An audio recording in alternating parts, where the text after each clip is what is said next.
আজ একটা বিশেষ দিন। কেন জানো তো? হ্যালো এভরিওয়ান, আমি তোমাদের ইতি। তোমরা কেমন আছো? আমি কিন্তু 30 ডেজের একটা চ্যালেঞ্জ ভিডিও নিয়েছি, যেখানে আমি প্রত্যেক দিনের ভিডিও আপলোড করব।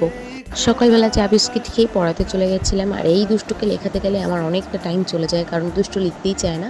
তারপর বাড়ি এসে আবার ব্রেকফাস্ট করে আমি চলে গেলাম আরও একটা বাচ্চাকে পড়াতে। মাঝখানে আবার স্নান করে নিয়েছি, তারপরে তো লাঞ্চ করে নিলাম। ব্যাস, আজকে তো এই খাওয়া দাওয়া হলো। বিশেষ দিন কেন বললাম বলো তো? এই যে আজকে হুট করে প্ল্যান করেছি, আর আজকে এখন টুক করে ঘুরতে যাব, আর এখন আমরা যাবো একটু চা খেতে। আজ আমি এই কুর্তিটা পরেছিলাম, এই কুর্তিটা বাবার কাছেই পেয়েছিলাম গিফট, আর আমি আজকে পরেছি। দেন তারপরে তো দুজন মিলে 2 কাপ চা খেয়ে নিই, আর তারপর তো অনেক গল্প করছিলাম। আর আমরা তো বেশ অনেক ছবি ভিডিও করেছি, তোমাদের সঙ্গে সেগুলোও শেয়ার করবো। দেন একটু সন্ধ্যা হতেই দুজন মিলে গেলাম মোমো খেতে। ব্যাস, মোমো খাওয়ার পর আমরা গিয়েছিলাম নিয়া মোড়ে, সেখান থেকে একটু প্যাটিস কিনে নিয়েছিল, যেহেতু মামাকে নিয়ে আসেনি বৌদিভাই। দেন দাদার দোকান থেকে মামাকেও নিয়ে নেওয়া হলো, আর নিয়ে তারপর ওকে আইসক্রিম কিনে দেওয়া হলো। দেন আমরা আইসক্রিম খেতে খেতে ঘুরি ঘুরি পায়ে বাড়ি চলে আসি।